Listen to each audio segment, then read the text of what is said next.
15 लाख के झूठे जुमले के लिए माफी मांगो, बढ़ती हुई महंगाई के लिए माफी मांगो, अच्छे दिन के झूठे वादों के लिए माफी मांगो, लोकतंत्र को कुचलने के लिए माफी मांगो। मैंने कहा ना, बहुत सारे लोग यहां व्रत रख करके आए हुए हैं, मैं रोजे से हूं। हम तमाम लोग इस देश के लोकतंत्र को बचाने के लिए राहुल गांधी जी के साथ अलग ऐलान खड़े हैं, खड़े रहेंगे और एक एक सांस तक उनके साथ खड़े रहेंगे। ये सियासत के दिए सबके हवाले न करो, मुल्क बिक जाता है एक शख्स की नादानी से।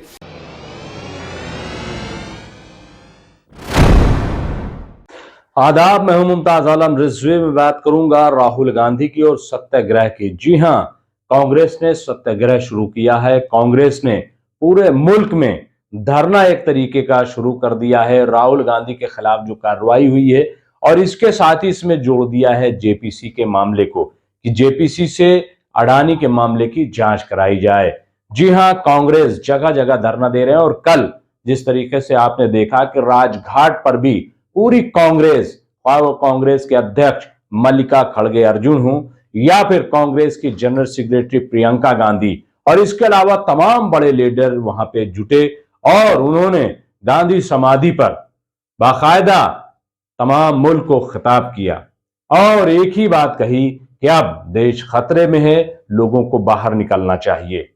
यह सिर्फ राहुल गांधी की बात नहीं है, बल्कि देश के लोकतंत्र की बात है, उसकी हिफाजत करने की बात है। और इस मौके पर जो मशहूर मारूफ शायर हैं, जो अब कांग्रेस के मेंबर पार्लियामेंट हैं, इमरान प्रतापगढ़ी, उन्होंने भी सत्याग्रह से खिताब किया और उन्होंने शायराना अंदाज में भी, और अब उन्होंने खिताबत का भी अपना मुजाहिरा दिखाया और उन्होंने राहुल गांधी के लिए, देश के लिए जो बात कही वो अंदाज बिल्कुल निराला था।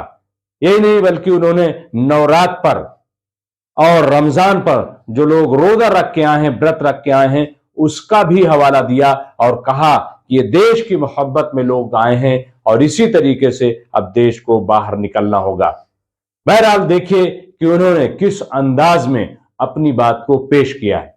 कहा गया है सुना गया है कोई न बोले, कहा गया है सुना गया है कोई न बोले, ज़बां दराजों को मशवरा है कोई न बोले, अजीब लुकनत पसंद हाकिम से वास्ता है, अजीब लुकनत पसंद हाकिम से वास्ता है, जो चाहता है जो सोचता है कोई न बोले।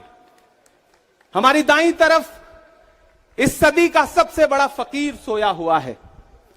मैं उनकी समाधि से बिल्कुल करीब खड़ा होकर के संकल्प सत्याग्रह में मेरी आंखों के सामने तपती दोपहरी में बड़ी तादाद में मौजूद कांग्रेस पार्टी के सिपाहियों को सलाम करता हूं। नवरात्रि चल रही है, रमजान चल रहा है, मैं रोजे की हालत में हूं। आप तमाम साथी ऐसे होंगे जिन्होंने नवरात्रि के व्रत रखे होंगे और इस पवित्र सप्ताह के बीच में हम खड़े हैं एक हाकिम की सनक के से उपजे हुए एक फैसले के खिलाफ। दोस्तों, भारत के लोकतंत्र के लिए एक मुश्किल लम्हा है ये।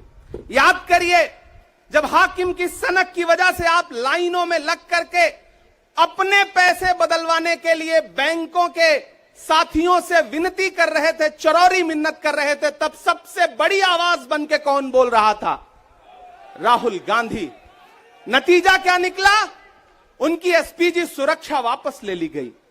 याद करिए, जब गब्बर सिंह टैक्स लगा करके छोटे व्यापारियों को बर्बाद करने का सपना पाला था इस सरकार ने, तो सबसे मजबूत आवाज बन के कौन बोल रहा था? राहुल गांधी। नतीजा क्या निकला? हजारों करोड़ रुपए खर्च करके उनके पीछे ट्रोल आर्मी लगा दी गई। उनकी इमेज खराब करने के लिए जितने तरीके अपना सकती थी भारतीय जनता पार्टी उसने अपनाया।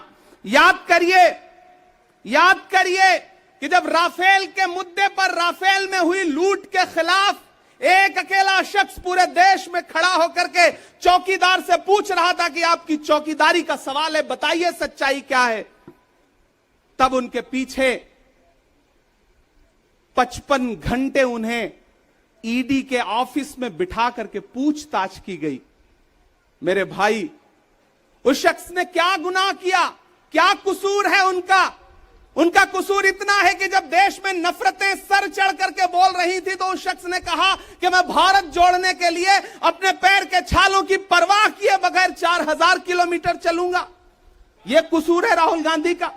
यह कसूर है राहुल गांधी का कि वह एक शहीद पिता के बेटे हैं। यह कसूर है उनका। यह कसूर है उनका कि उनकी दादी ने इस देश की मिट्टी के लिए अपने खून का एक एक कतरा कुर्बान कर दिया। यह कसूर है उनका। आज भारतीय जनता पार्टी के लोग हाउस में खड़े होकर के सदन शुरू होते ही 1 मिनट भी सदन नहीं शुरू हुआ रहता था और खड़े होकर के राहुल गांधी माफी मांगो के नारे शुरू कर देते थे। किस बात की माफी? क्योंकि वो भारत जोड़ रहे हैं, वो लोकतंत्र को बचाने की बात कर रहे हैं। अरे भाजपाइयों, माफी तो आपको मांगनी चाहिए। 15 लाख के झूठे जुमले के लिए माफी मांगो, बढ़ती हुई महंगाई के लिए माफी मांगो, अच्छे दिन के झूठे वादों के लिए माफी मांगो, लोकतंत्र को कुचलने के लिए माफी मांगो, महंगाई के खिलाफ माफी मांगो, 400 का सिलेंडर 1100 रुपए करने के लिए माफी मांगो, 58 रुपए का पेट्रोल 100 रुपए का करने के लिए माफी मांगो, हिंदू को मुसलमान से लड़ाने के लिए माफी मांगो, सिख को ईसाई से लड़ाने के लिए माफी मांगो। माफी तो तुम मांगो। और अगर तुम ये कहते हो कि राहुल गांधी ने विदेश में जाकर के भारत का अपमान किया, तो प्रधानमंत्री जी, मैं आपसे पूछना चाहता हूं कि जब दोहा में, शंघाई में, कैलिफोर्निया में, अमेरिका में खड़े होकर के आप कह रहे थे कि भारत तो सपेरों का देश है, भारत में पैदा होना तो पाप है, प्रधानमंत्री जी, माफी तो आपको मांगनी चाहिए। मैं आज प्रियंका दीदी को सुन रहा था, मेरी आंखों में आंसू थे उनका भाषण सुन करके।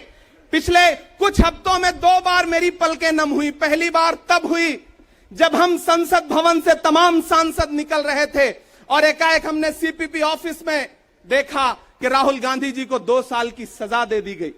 उन लम्हों में मेरी आंख में आंसू थे। मैं शायर हूं तो मैं भावुक हूं, शायद इसलिए मेरी आंखें नम हो जाती हैं ऐसे लम्हों में। आज जब प्रियंका जी बोल रही थी तो मैं उन्हें सुनकर के भी मैं नम हो गया। यह जुल्म है कि जुल्म को कहता हूं साफ जुल्म। यह जुल्म है कि जुल्म को कहता हूं साफ जुल्म। क्या जुल्म कर रहा हूं? मुझे मार दीजिए। जो जख्म बांटते हैं उन्हें जीस्त पे है हक। मैं फूल बांटता हूं, मुझे मार दीजिए। फिर उसके बाद हिंदुस्तान वालों, फिर उसके बाद शहर में नाचेगा हू का शोर। फिर उसके बाद शहर में नाचेगा हू का शोर। मैं आखिरी सदा हूं, मुझे मार दीजिए। मेरे भाई, इस देश के लोकतंत्र को बचाने के लिए जो सबसे बड़ी आवाज है इस देश के, उसको मारने की, उसको कुचलने की जो कोशिश है, उसके खिलाफ आपको खड़ा तो होना पड़ेगा, आपको बोलना तो पड़ेगा। मैं कभी कभी सोचता हूं कि जब मैं कभी समाधि पर जाऊं तो क्या मुंह दिखाऊंगा महात्मा गांधी को, मैं क्या मुंह दिखाऊंगा राजीव जी को, हम क्या मुंह दिखाएंगे इंदिरा जी को कि उनके वारिस के साथ, उनके घर के चश्मो चिराग के साथ इस तरह की अपमानजनक बातें की जा रही हैं और देश खामोश बैठा है। सवाल आपसे है, सवाल यहां बैठे हुए लोगों से नहीं है, सवाल आपसे है जो आप कांग्रेस की मोहब्बत में यहां आए हुए। मैं आपको सलाम करता हूं। मैं जानता हूं आप राहुल गांधी जी से मोहब्बत करते हैं, कांग्रेस पार्टी से मोहब्बत करते हैं, प्रियंका दीदी के सम्मान में आए हुए हैं, खड़गे साहब के सम्मान में आए हुए हैं, मैं जानता हूं। वरना इस तपती दोपहरी में व्रत रख के, रोजा रख करके कौन परेशान होने के लिए आता। आपको मोहब्बत है पार्टी से, लेकिन नया पाने की चाहत में पुराना छूट जाता है। तुझे अपनाऊं तो मुझसे जमाना रूठ जाता है। मोहब्बत पढ़ने लिखने में बहुत आसान है, लेकिन मोहब्बत को निभाने में पसीना छूट जाता है। मैं जानता हूं कि आप पसीने के बीच भी, आप तपती दोपहरी के बीच भी यहां बैठे हैं। क्यों? क्योंकि आपके मन में पीड़ा है। आप देख रहे हैं कि लोकतंत्र को किस तरह से कुचला जा रहा है। मेरे भाई, ये एक मुश्किल वक्त है। मैं इस मंच पर खड़ा होकर के, गांधी समाधि के इस मंच पर खड़ा होकर के पूरे देश का आह्वान करता हूं कि अब समय राहुल गांधी के सत्याग्रह का नहीं है। अब राहुल गांधी जी से आगे बढ़ करके देश के एक एक व्यक्ति के ऊपर बात आ गई है। एक ऐसी आवाज जो आपके लिए संसद में बोल रही थी। कसूर क्या था? उन्होंने प्रधानमंत्री जी के भ्रष्टाचारी मित्रों के खिलाफ आवाज उठाई। उन्होंने पूछा कि 20,000 करोड़ रुपया कहां से आया अडानी की कंपनियों में। उन्होंने पूछा कि नीरव मोदी ने, ललित मोदी ने मेहुल चौकसी ने जो इस देश को लूटा है, उसका जवाब प्रधानमंत्री जी को देना पड़ेगा। अगर प्रधानमंत्री जी इतना कहने से आप राहुल गांधी जी की सदस्यता ले लेंगे तो हम तमाम सांसद तैयार हैं, ले लीजिए हमारी सदस्यता, लेकिन हम रुकने वाले नहीं हैं, हम झुकने वाले नहीं हैं, हम मुसलसल बोलते रहेंगे। मैं हिंदुस्तान के लोगों से कहना चाहता हूं कि हमने सहराओं में हासिल किया आसानी से, तुम समंदर में भी रहकर न मिले पानी से। यह सियासत के दिए सबके हवाले न करो, मुल्क बिक जाता है एक शख्स की नादानी से। इस शख्स की नादानी से देश बिक रहा है, लोकतंत्र मटिया मेट हो रहा है, संविधान को कुचला जा रहा है। और वो आखिरी सदा जो 7 फरवरी को गूंजी थी पार्लियामेंट में, उसको भी खामोश करने के लिए उसे संसद से निकाल दिया गया है। मैं देश से कहना चाहता हूं कि उन्होंने राहुल गांधी जी को संसद से निकाल दिया है। देश सुने इस बात को कि नरेंद्र मोदी जी और उनकी सरकार ने साम दाम दंड भेद इस्तेमाल करके राहुल गांधी को संसद से निकाल दिया है। अब देश के ऊपर फैसला है, उन्होंने संसद से निकाला है। देश के लोगों, राहुल गांधी को अपने दिल में रखो, अपने दिल में बिठाओ, निकलो पूरे देश में, करो सत्याग्रह। देखते हैं इस हुकूमत की तानाशाही में कितनी ताकत है। अगर कांग्रेस का एक एक कार्यकर्ता जो अपने घरों पर कहीं बैठा हुआ है, मैं उससे भी आह्वान कर रहा हूं कि राहुल गांधी से बढ़कर के ये मसला इस देश के लोकतंत्र तक आ गया है, इसे बचाइए। और राहुल जी शायद अपने घर पर होंगे, यहां हम हजारों की तादाद में उनको समर्थन देने के लिए जुटे हैं। मैं तो बस इतना कह रहा हूं कि मेरे भाई, आपको एक बात समझनी है, और वो ये है कि इस मुश्किल वक्त में हमें राहुल जी से ये कहना है कि लहू में भीगे तमाम मौसम गवाही देंगे कि तुम खड़े थे। एक आखिरी नज्म सुना करके मैं आपसे विदा लूंगा कि लहू में भीगे तमाम मौसम गवाही देंगे कि तुम खड़े थे।